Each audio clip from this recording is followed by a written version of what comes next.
Saya lanjutkan untuk bukan bab ya, mapel informatika itu mempelajari apa sih? Nggak usah mikir, soalnya gak apa-apa nih, oke nih buka ya. Ya, dari berpikir komputasional, berpikir logis, berpikir otomatis. TIK ini ke apa tadi? Office, aplikasi Office, Word, Excel, PowerPoint. Sistem komputer, software dan hardware, jaringan komputer, internet, ya, jaringan komputer dan internet, analisis data ini untuk membuat aplikasi program, algoritma dan pemrograman juga program. Dampak sosial informatika. Dampak sosial informatika ini apa? Kerja apa? Ruang kerja informatika. Bidang apa saja. Lalu praktik lintas bidang. Praktik lintas bidang, malah bidan ya. Dalam bahasa Inggris, bidang ini disebut CT, ICT, CE, CN, NW ya. CE, Computer Network itu NW, Networking. DA, Algoritma dan Programming. AP, Social Impact of Informatics. SOC, Computing Practice. CP, Praktek Komputer. Ini rencana kalian bisa buat pemrograman kelompok berkelompok ya, sesuai dengan wilayah kalian ya, tempat kalian. Ada usaha apa di tempat kalian. Nih kalau dilihat dari apa? Gambar penyangga. TIK, praktik lintas bidang. SK, JKI, AD, AP, DSI, berpikir komputasional itu dasarnya. Dah, apa yang dipelajari kelas 10? Apa bedanya informatika kelas 10 dengan informatika SMP? Kalau kelas SMP-nya kalian itu bukan informatika, belum ya? Masih apa? TIK, gitu aja, ada yang sudah ada ya, BKTIK ya. Yang kurikulum 2013, bukan 2013, Merdeka enggak, kurikulum 2013 enggak ada TIK kan sudah? Kok 2013? Iya benar, 2013 yang revisi sudah ada TIK. TIK-nya tinggal BKTIK. Siswa kelas 10 tidak asing lagi dengan dasar informatika. Kini saatnya siswa kelas 10 berlatih untuk berpikir lebih kritis dan kreatif. Belajar yang lebih konseptual. Praktek yang lebih mendalam dengan menggunakan teknologi.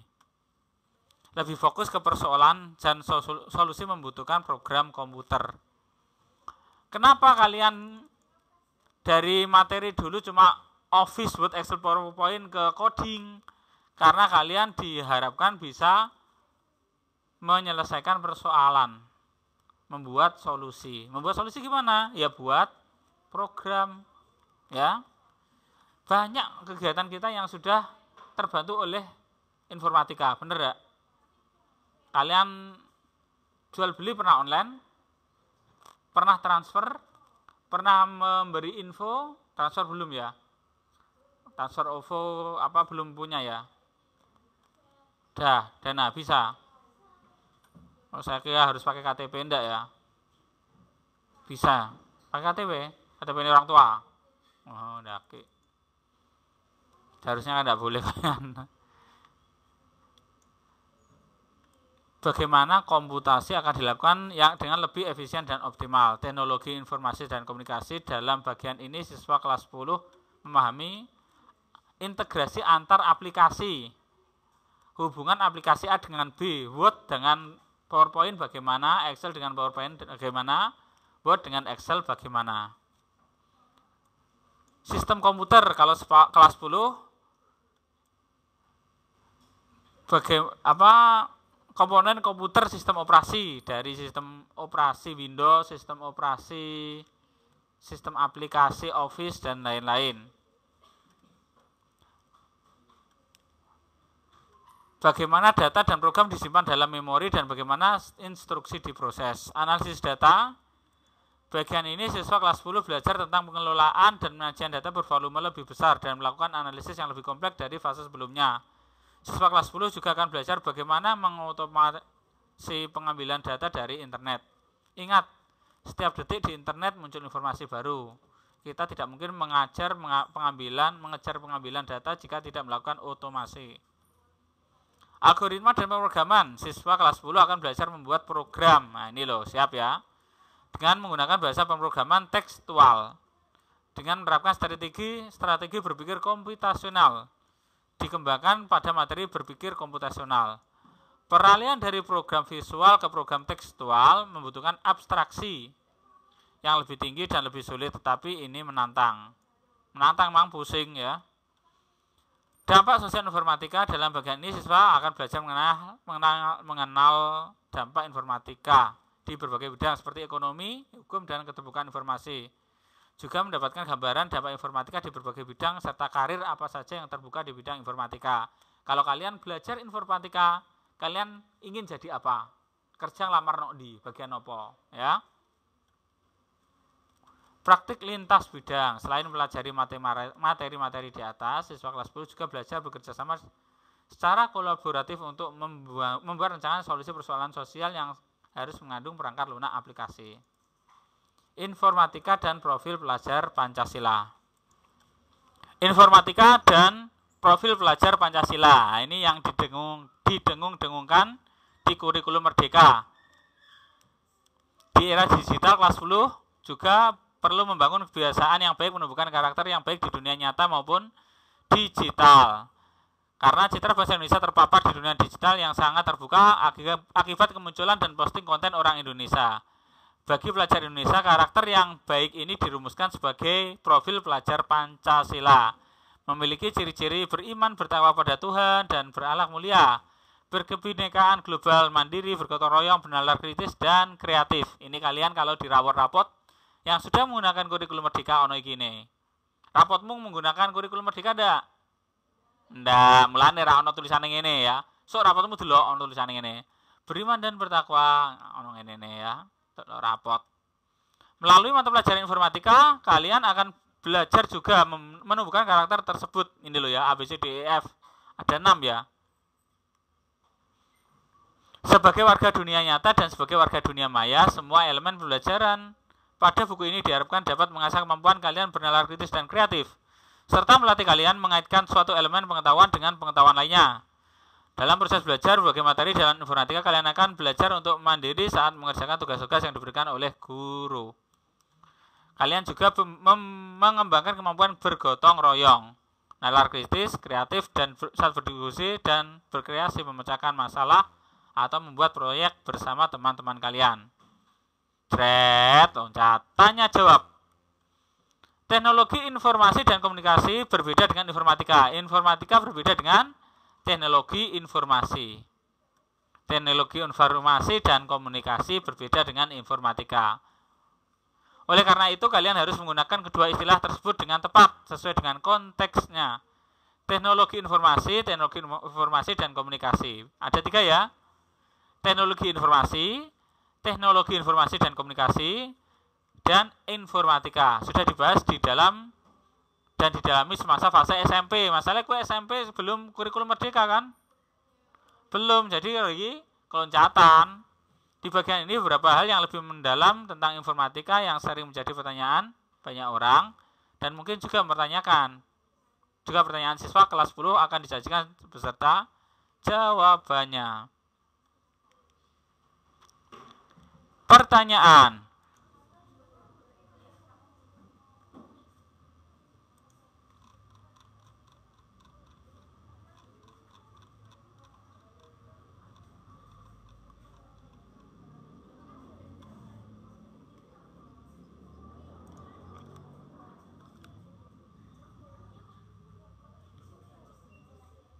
Samaan dan perbedaan informatika fase SMP dengan fase SMA? Jawaban, elemen mata pelajaran informatika sama, tetapi pembahasannya akan lebih mendalam dan praktiknya lebih banyak menggunakan komputer dan perkakas yang sesuai dengan bidang yang dipelajari. Proyek yang dikerjakan lebih luas cakupannya dan menuntut siswa menggali permasalahan secara lebih mendalam untuk merancang dan menghasilkan solusi yang efektif dan efisien. Pertanyaan, problem solving? Jenis apa yang akan dilatih untuk diselesaikan pada fase SMA? Jika dalam fase sebelumnya persoalan lebih dikaitkan dengan persoalan sehari-hari, pada fase SMA kita akan membahas kasus-kasus yang lebih bernuansa informatika, artinya yang solusinya lebih mengarah ke solusi yang terprogram. Bisa dijalankan oleh komputer. Program komputer yang dibuat semasa fase SMP lebih sebagai program kreativitas, sedangkan program komputer yang akan dikembangkan di kelas 10 akan berupa program komputer yang akan berguna untuk mendukung dalam memodelkan komputasi.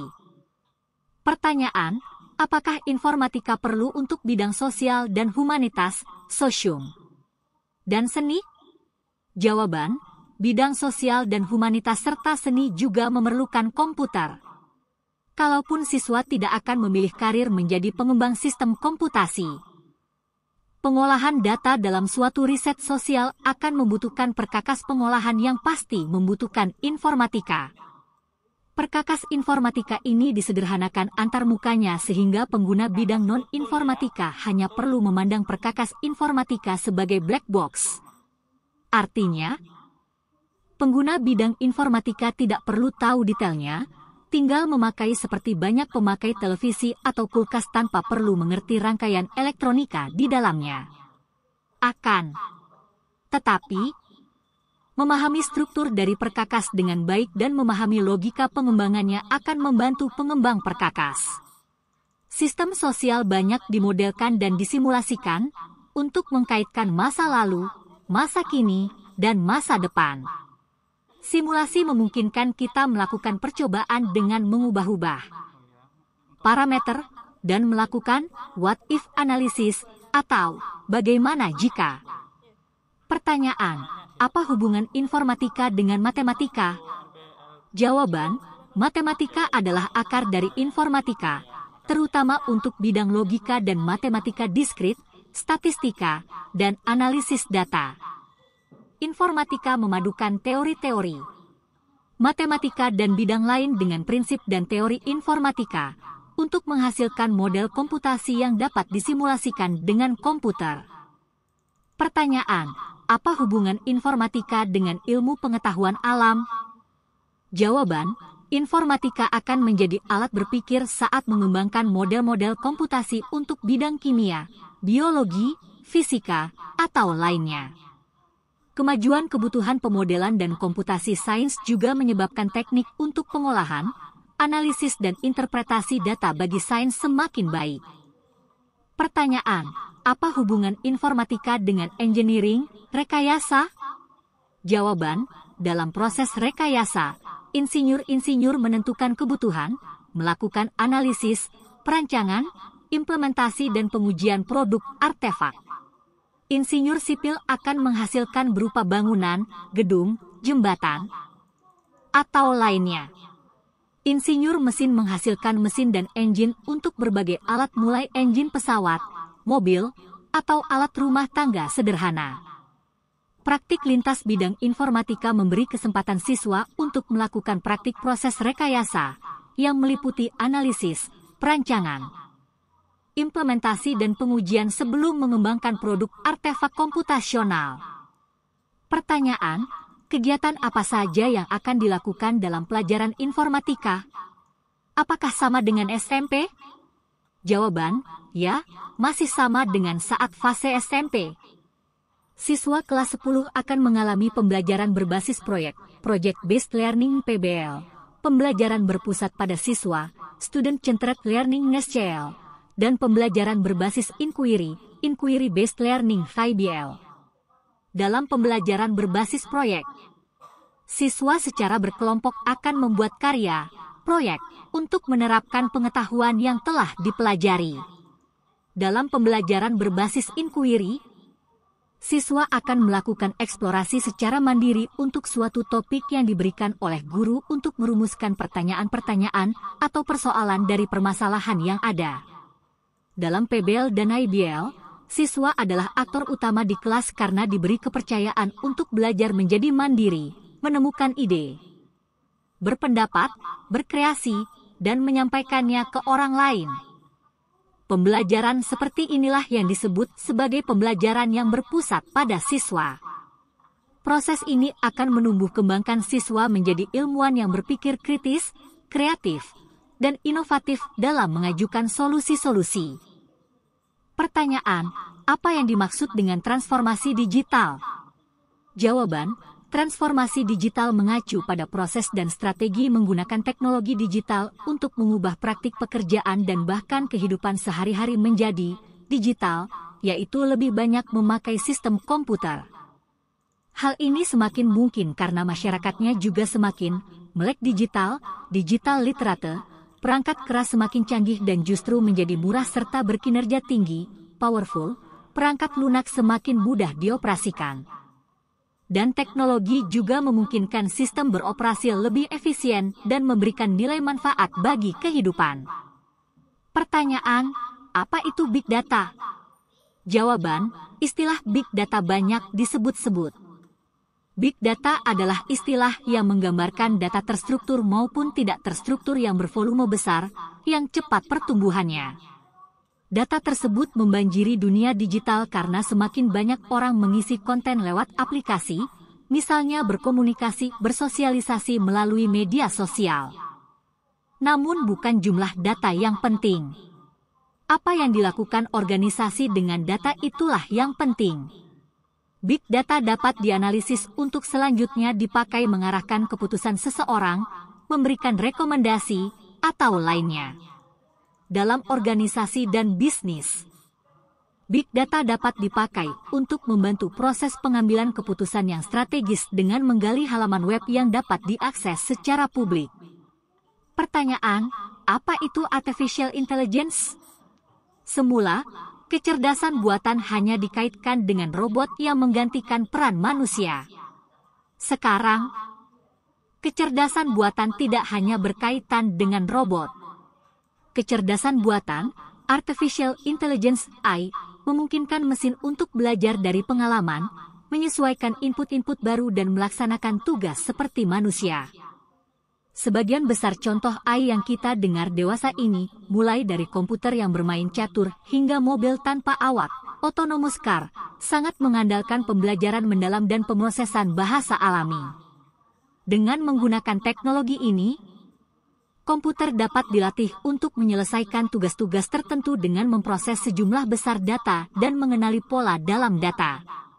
Nah, jika mesin dapat berupa perangkat lunak saja, atau gabungan perangkat lunak dan perangkat keras, dapat belajar. Tentunya siswa SMA kelas 10 juga bisa belajar jauh lebih baik dari mesin, kan?